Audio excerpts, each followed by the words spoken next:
Okay, now we've gone through most of the understanding financial statements lesson. You've seen the introductory lesson. We took you through some in-depth explanation of income and the different sources of income and the different categories of income. Then we've gone through the expenses, where I've shown you the rules of thumb for the expenses, the expense ratio discussion, and now obviously we're going to talk about the net operating income and how we calculate out the value of a multifamily property. It's all based upon a formula. If the formula works, you buy it. If the formula doesn't work, you don't buy it. All right, now it all comes down to the net operating income and the cap rate. And I'm going to explain the cap rate in this particular video. Net operating income is nothing more than the income that we talked about in video 2 minus the expenses that we talked about in video 3. That gives you the net operating income. Now you need to understand the cap rate, the capitalization rate. Once you understand how that concept works, you will understand the valuation of multifamily. It will all become very, very clear to you. So the name of this particular lesson is Understanding the Power of the Cap Rate. And you're going to see in just a moment exactly what I mean. And I'm going to put it in a story format. And it's all going to become very clear to you. And I use this particular lesson in my seminars, and people's eyes open up. They said, oh, now I get it. And when you understand this and understand exactly how this works, you will understand why multifamily is a phenomenal investment and why you've got to get one of these yourself. So let's get started. I'm going to take you through a PowerPoint presentation, and then you're going to see why we're doing what we're doing. It's all going to become very, very clear. All right, folks, watch this video, and that's going to be it for this month. Well, remember next month, we're making offers. It's time to make offers. So get ready, take great notes, and get ready to learn a ton, because next month, we're in the business. All right, I'll talk to you soon. Okay, this final video is our way of bringing everything that you've learned so far in this particular masterclass lesson in for a landing, tying it all together so you totally understand how these numbers interact. Now, there is what I call the Holy Trinity. I know there are other people that have their own Holy Trinity. This is my Holy Trinity. You've got the purchase price, the cap rate, and the net operating income. Those three numbers are all interrelated, and I'm going to show you how in just a moment.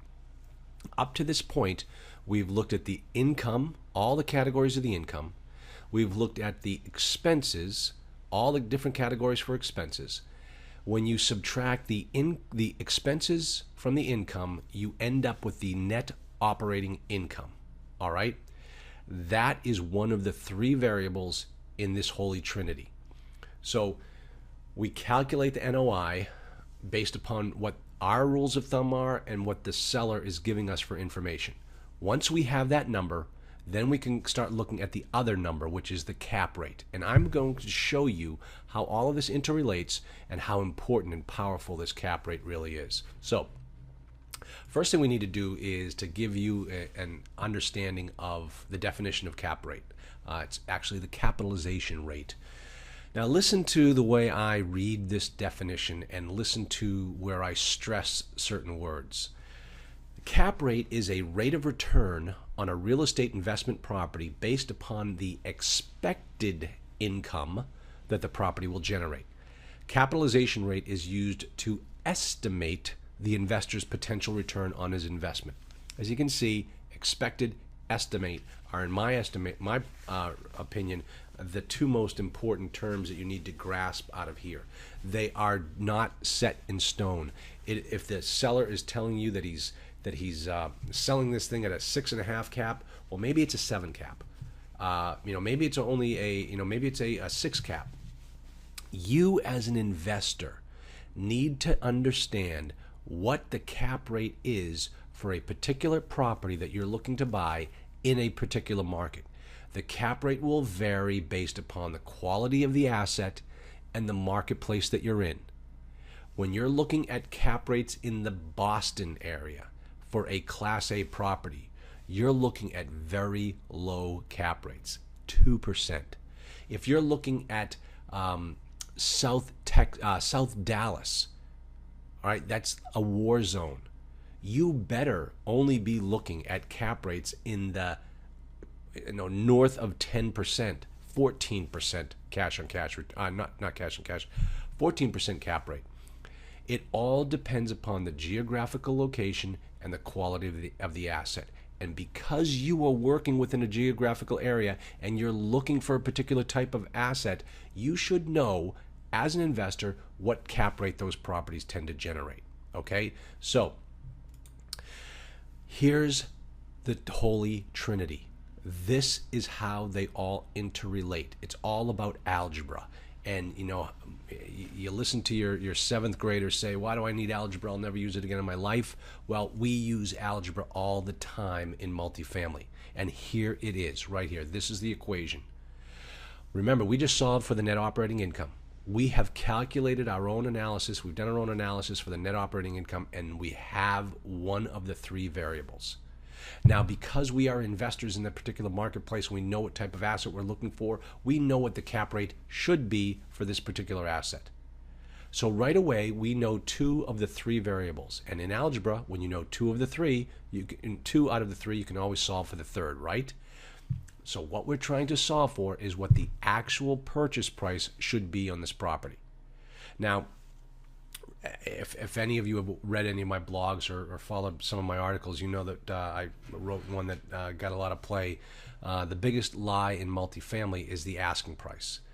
And it is because the seller has a price in mind, and then he will manipulate the two other variables to back into that purchase price. And it's your job to keep him honest and make sure that those numbers are accurate. And that's why we went through the whole exercise of understanding the financial statements, so that you can find out where he's going to be fudging those numbers. So once we have the NOI and we know the cap rate, we know what the purchase price should be. We know what our offer should be.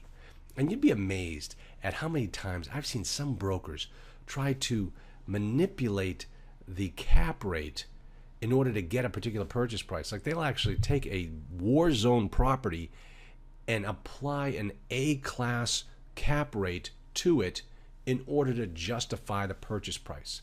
And you sit down with the broker and say, what are you talking about? Are you trying to tell me that this property is a 4 cap?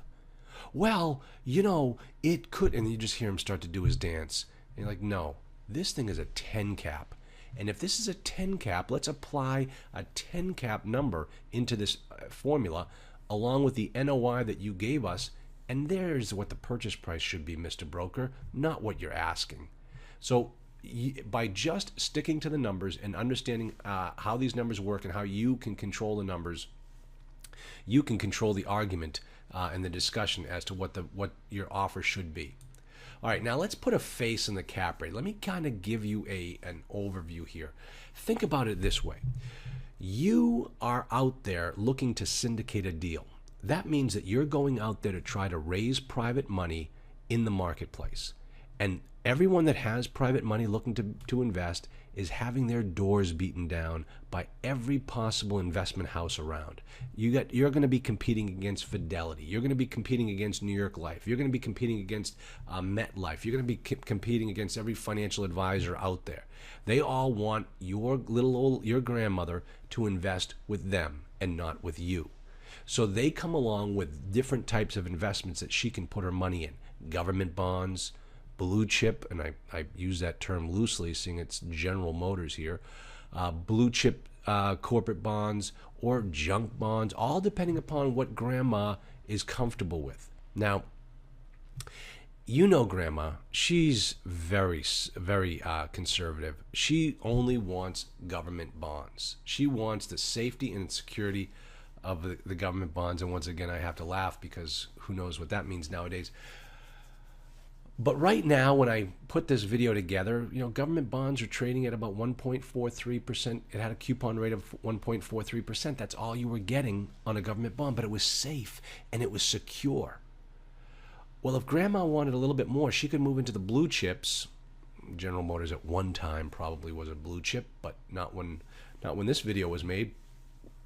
But she could move into the blue chip stock bonds and get a better return at about 4.5%. Or if she really wanted to get aggressive with some of her money, she can look at the old Mike Milken junk bonds, which right now approximately are about 7.25%. Okay, so that's your competition right there. Those are the three types of financial vehicles that the financial advisors out there are recommending for grandma. And those are the types of returns that grandma can get on those types of bonds. Now you've got to compete against those numbers. So what are you going to do? What are you going to offer grandma? Well, in the alternative, for real estate, multifamily investing, here's what you can offer grandma. That property on the left is an 8-unit property in San Francisco, one of the hottest real estate markets in the country. And the cap rate on that property is 2.85%. That is a, believe it or not, it doesn't look that way right now, but that's a Class A property in a Class A area. That is safe. That's a very safe and very secure real estate investment for grandma. That will compare nicely to a government bond. So she can have 1.4, whatever we just said a moment ago, or she can get a cap rate of 2.85%. So that's what grandma is looking at with her money, and when she's competing against the government bond salesperson. Now the property in the middle is a Class B property. It's look at it. It's 1980s construction, pitched roofs, separate entrances, individually metered, all the things I like to look for in a property. And the cap rate, and these are all California properties. The cap rate on this particular property is 4.5%. So that number is going to compare against your blue chip bonds. And remember, those are trading about 4%. So that's your competition here. Now, in the fact that it's California, it's supposedly a safer real estate market. Typically on the coasts, you're going to see lower cap rates. So that number has to compete against the blue chip bonds that the financial advisors are selling. And then the property way on the right is a C-class property. It's older. It's 1970s. Look at it. It's tired. It's flat roofs. It looks like it's it hides right below the they're all built. These are the styles built in the 50 out in the desert. And this particular cap rate is trading at 6.6%. So these are the cap rates and the style of property that are going to compete against those bonds that you're in competition with. So that's how we as investors use the cap rate to help other investors who are looking to put money into our property understand the value of our deal. Okay, does that make sense to you? Now let me explain to you the trick. And this is where you really need to understand, okay? Meet Grandpa. Grandpa has owned an apartment building for 20 years. 20 years ago, he sat in one of my seminars, not really. 20 years ago, he sat in someone's seminar and learned about apartment investing. He was a successful business person. He owned his own business. He knew that he had to start putting money away for retirement.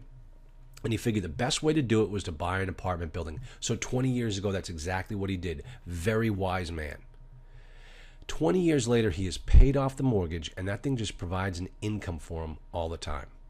But now he's ready to move on. Now he's starting to put his life together. He's just picked up the fourth wife, and she doesn't like to be a landlord. She wants to go around and travel, and she wants to get rid of this property.